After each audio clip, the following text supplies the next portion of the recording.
What's up, everybody? Welcome to another episode of Verbal Garbage coming at you hot and live. Fresh off about a 30-minute attempt to log onto this shitty piece of fucking crumb laptop to try to record another episode of Verbal Garbage coming off a little hiatus. And yeah, we go on hiatus a little bit more than we like to here at Verbal Garbage Enterprises. But you know what, guys? We're doing the best we can.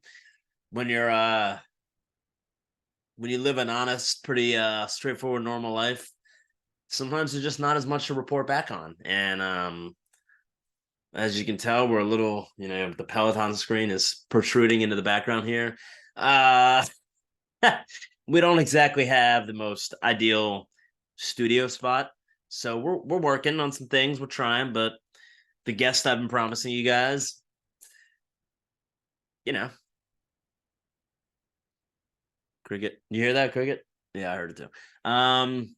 So yeah, this could be the linchpin today of finally treating myself and rewarding myself to a new laptop. I think I've earned that. I've used this one to the point of just beating it into the ground, and I think we're ready for a change. The days of logging on and taking 25, 35 minutes to load up a few apps and get it going. Ooh, grinding my gears today, guys. I'll tell you that it really grinded them good. So, it's old, it's outdated, and on to the new one. So last time I was on here was probably like 2 weeks ago, and that weekend, my brother, myself, my parents, and my parents' friend Carol, we went to an air show, the Punta Gorda Air Show, and tons of hype guys. X amount of people are gonna be there, and this and that, and it was a disaster, point blank. I'm not gonna sugarcoat it, not gonna beat around the bush here. To charge $55 or $45 for the admission when, okay, like, we were trying to get off the exit to get into the venue or whatever, to the whatever, uh like literally an hour and 45 minutes just to be able to like get in there to start navigating. Not to okay, we'll get there. Just a disaster. Like I was saying in the car, like I get into Eagles and Phillies games faster, and these are like sporting events with 60,000 people, or Phillies games, 20,000 at the Sixers games, and it was mind boggling. Then when you get in there, there's all these roped out parking lots, so you can't park.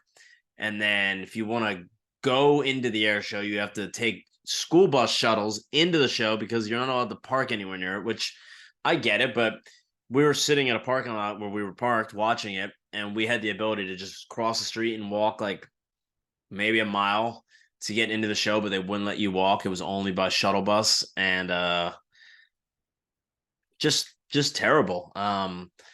So we pull off into the side parking lot where all the people who didn't pay for the air show are hanging out.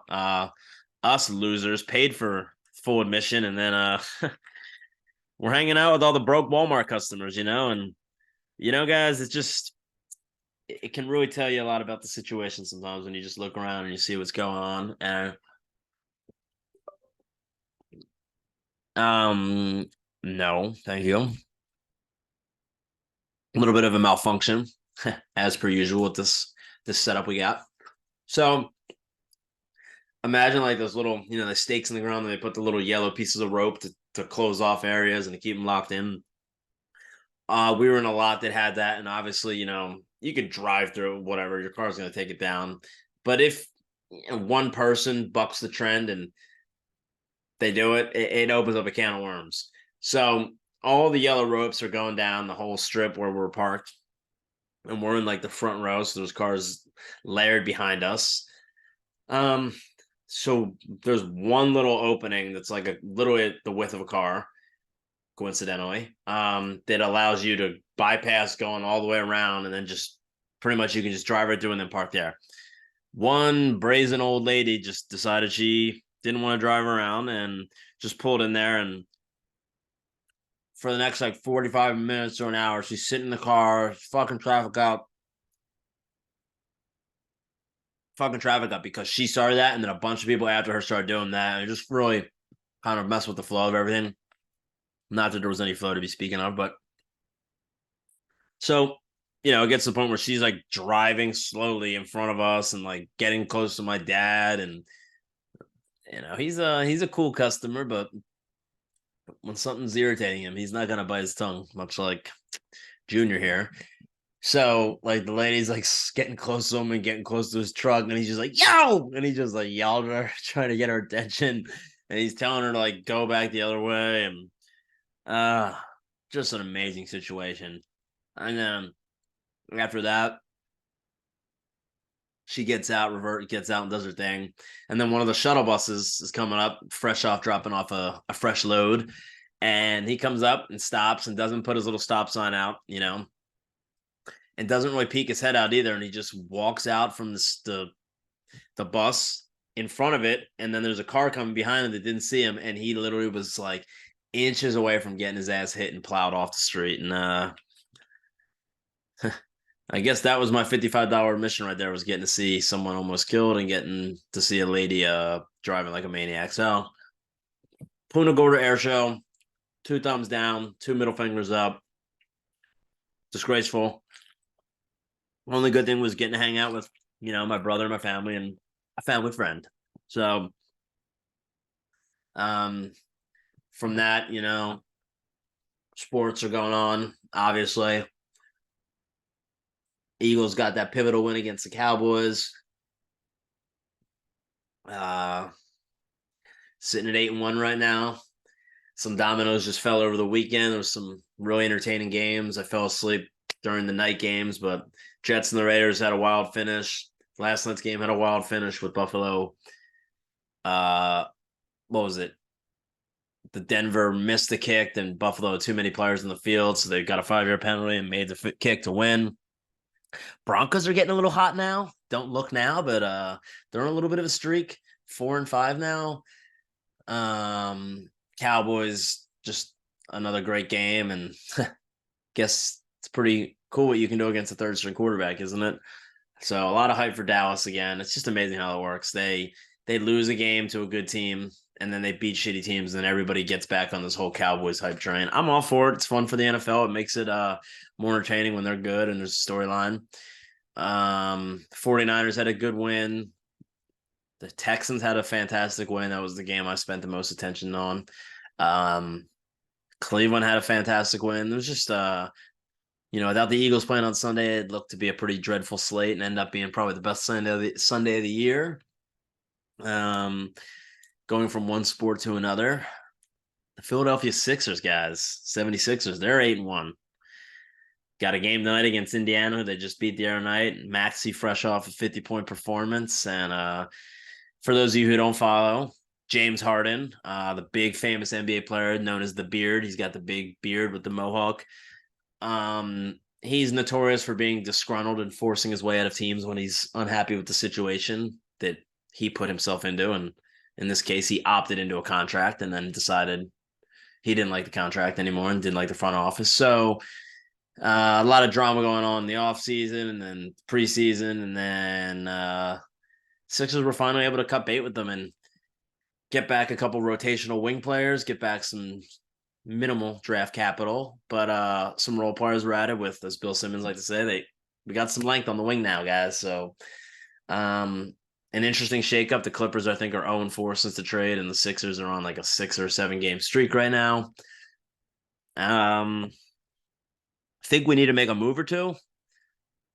Think a little bit of added front court depth wouldn't hurt at all, especially if you're challenging the best team. It's going to be Denver, and you need bigs to be able to counteract Jokic other than Embiid, and a true point guard would be fun, maybe off the bench. It's funny, like a TJ McConnell wouldn't be the worst guy to bring back, but Maxey having the ball in his hands a lot is also flourishing. So we're just kind of going to let this thing unravel. And Maxey is the young point guard that they have that we're really hopeful about. So over across the league in the NBA right now, I'll admit I'm not following it too steadfast right now, but I know the Celtics are doing well. I know Milwaukee should have been doing well, but they're not. Denver doing well.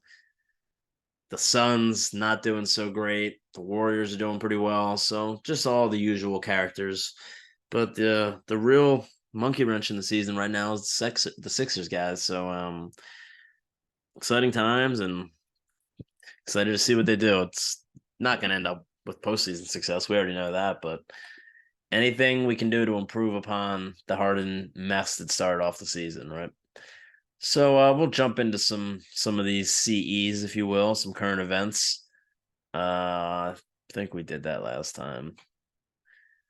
We might not have covered the story last time, but a little two-part thing here. So Colorado, the football team, famously known for being coached by Deion Sanders, Coach Prime, as they say. Well, their football players in chains were football players in chains.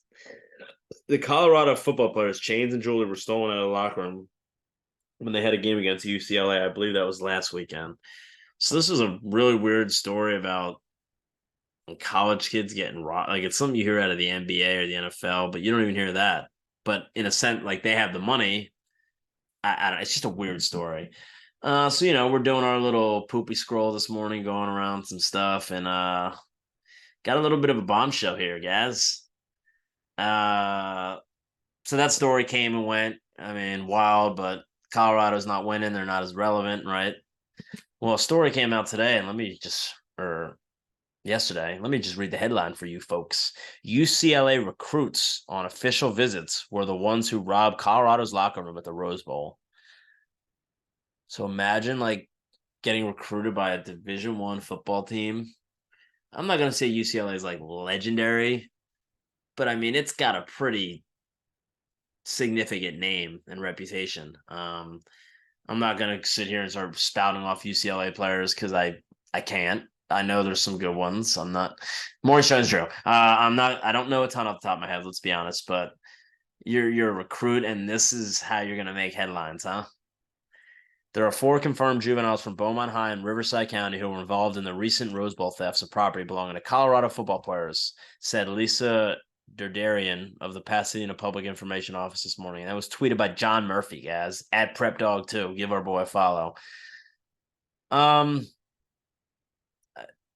guess I guess I'll read this real quick. It was a bizarre scene at the Rose Bowl on October 28th, following Colorado's 28-16 loss to UCLA as a multitude of Buffalo's players discovered that the jewelry had been stolen from the visitors' locker room. Who stole the jewelry wasn't known until Sunday, when Pasadena police confirmed the suspects tied to the theft were high school recruits on an official visit to UCLA. Shaking my head. In their statement, the Pasadena police revealed the high schoolers allegedly took thousands of dollars of valuables from both locker rooms, including jewelry, headphones, and cash, according to an initial report by the Coach JB Show, which was confirmed by Pasadena police detectives. Coach JB, I wonder if that's Last Chance U. I think it is. The names of the juveniles haven't been released, but reports suggest that they attend Beaumont High School in Riverside County. Wild.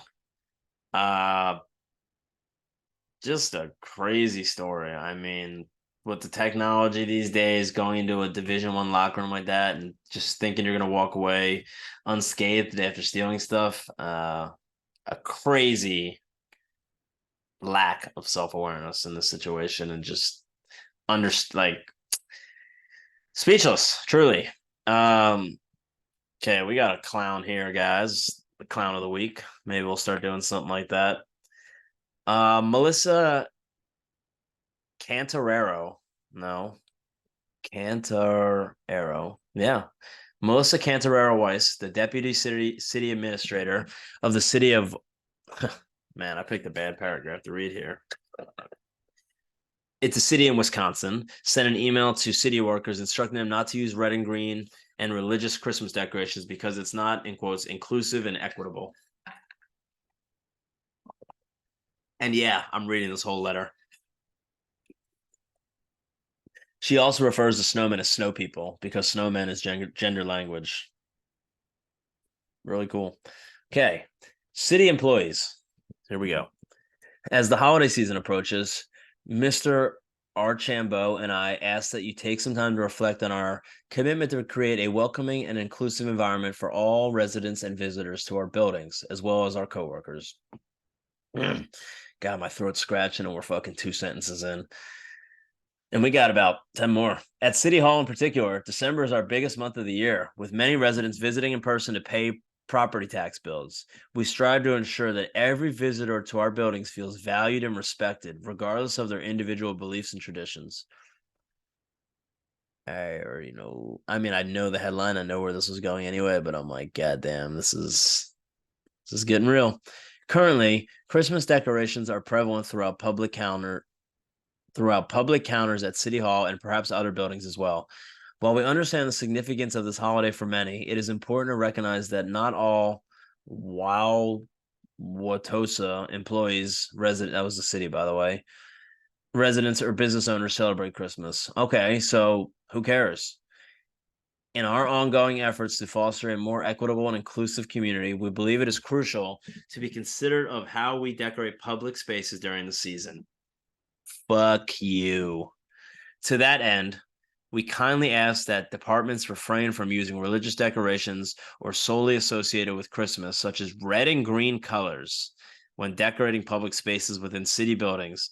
Instead, we encourage you to opt for more neutral and inclusive decorations that celebrate the season without favoring any particular faith belief system. Literally, just the energy is leaving my body at just an alarming rate. Here are a few suggestions: Winter Wonderland, snowflakes, snow people, and other non religious symbols associated with winter. Lights and greenery. Festive lighting and greenery can create a warm and welcoming atmosphere without specific religious connotations. All right, listen up. Just because Christmas is celebrated by certain religions does not mean it's fucking exclusionary, okay? Like, it is the happiest time of the year, the most joyful time of the year. If people put up decorations, they're more inclined to be in a better mood and treat you better. If you're a fucking public city official, what are we talking about here?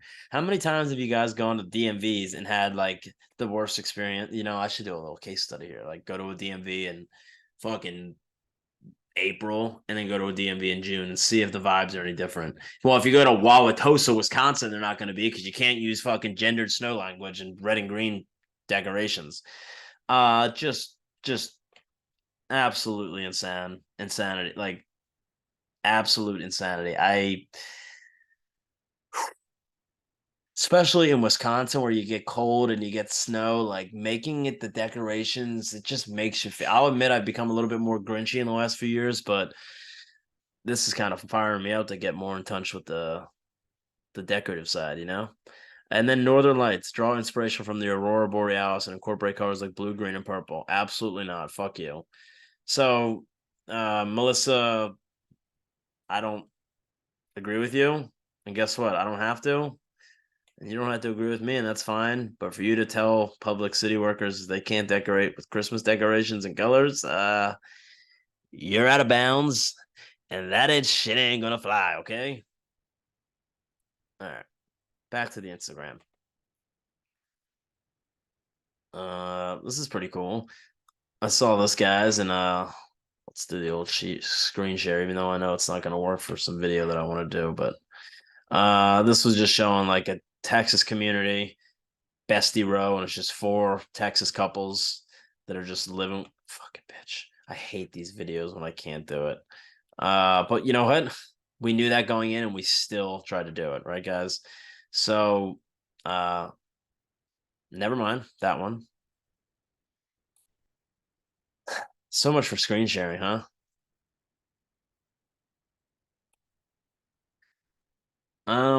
Just some weird random information from Joe Pompliano.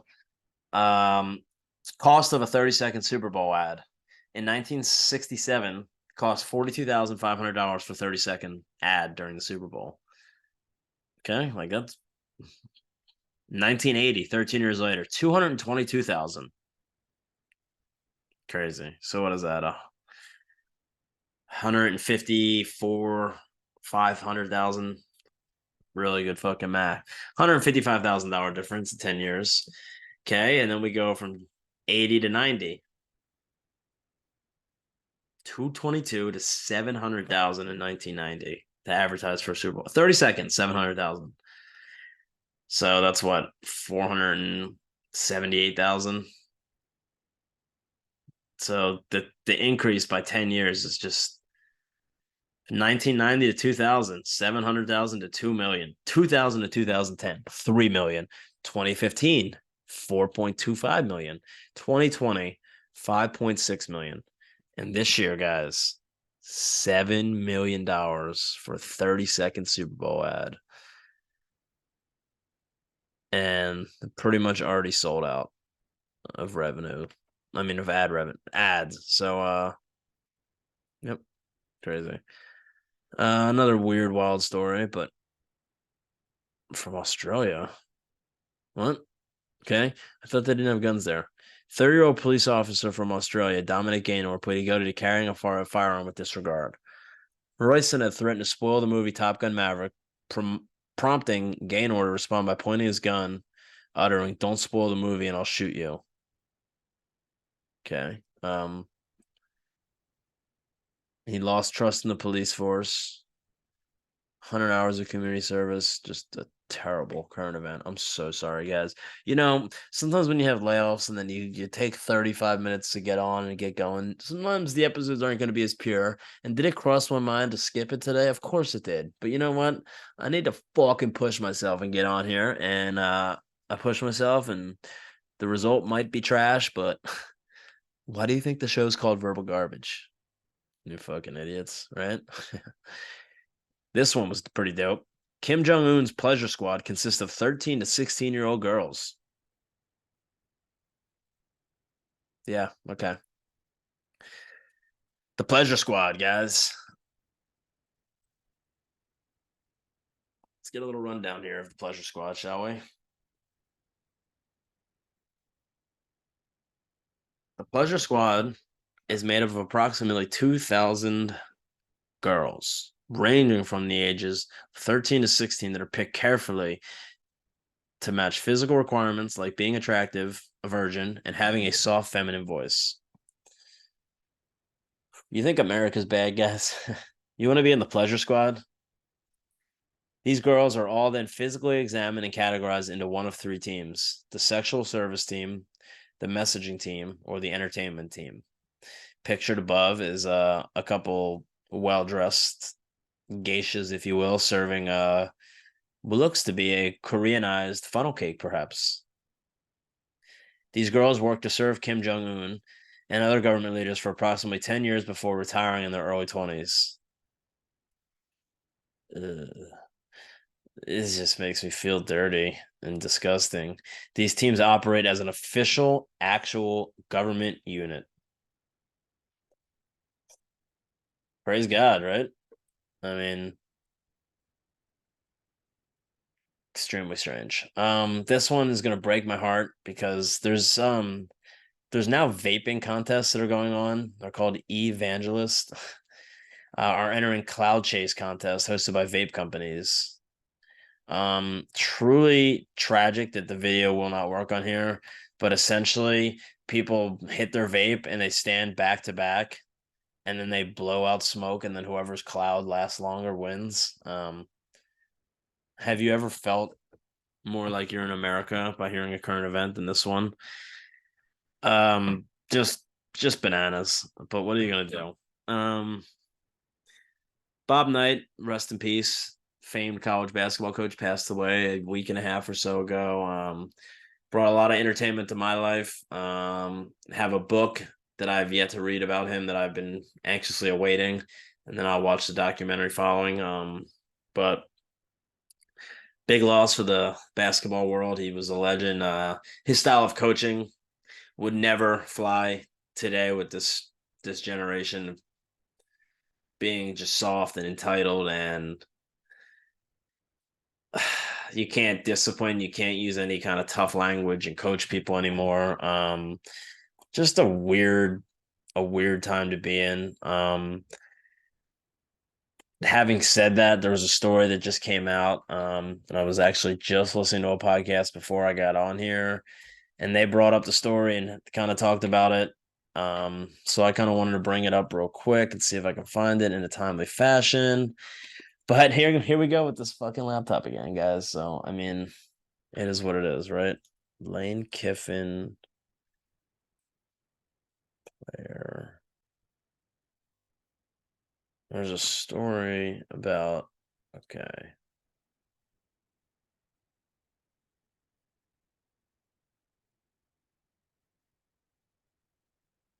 Some mixed of audio.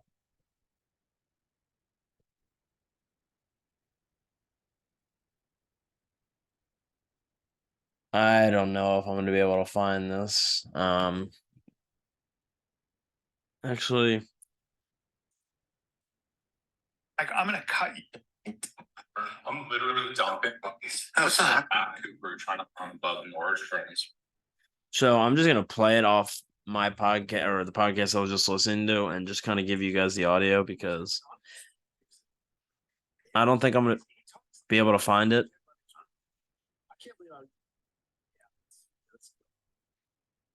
He's giant. Mount Everest, and I've gotten 3. So it's fine for your future. Let up. A lot of money. Sorry, guys. This is terrible. I'm trying. Now we're here and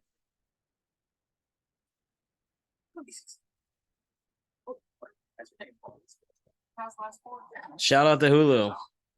Not only do you make me watch ads when I watch your platform, but now I have to be on here and be subjected to how many fucking ads. This is gone really well, wouldn't you guys agree? Get out of here. Go, you're off the team. You're done. Yeah. And guess what? I hope this doesn't rub people. If he went off. Okay. Essentially, some player took like a leave of absence due to mental health for 2 weeks. Supposedly, people on the staff were texting him that you need to meet with the head coach. You need to meet the head coach. He blew him off, never did, and then came in the office and filmed or tried to record the coach during all this. Kiffin kicked him off the team. Personally, it just goes into what I was just saying. These guys are in tight. Like this kid comes in after ignoring messages for 2 weeks, and then is going to try to record the coach and try to set him up to get in trouble here. There's lawsuits pending. It's a fucking joke. Either show up to work, or if you're not going to show up to work, communicate that you're not going to show up to work, and just communicate. That's what I tell my customers all the time. If you're not going to fucking pay me, just communicate. I'll have a lot more compassion and understanding if you can tell me that you can't do it. I don't necessarily need to know why, but just communicate it. And definitely a lost art nowadays, and it's rearing its ugly head. And stories like this are really shitty to see, but it's the world we live in now, guys. So on that note, we're gonna head on out of here. Pray for me. I'm trying to book a really a trip of a lifetime, if you will. I got a ski trip booked end of January till early February. And I was gonna fly back February 3rd, but now I'm looking to potentially parlay this into a nice little reunion trip with a really close friend from high school that I haven't seen in a while. Planning on trying to go to Colorado and Montana with him after I go to Park City.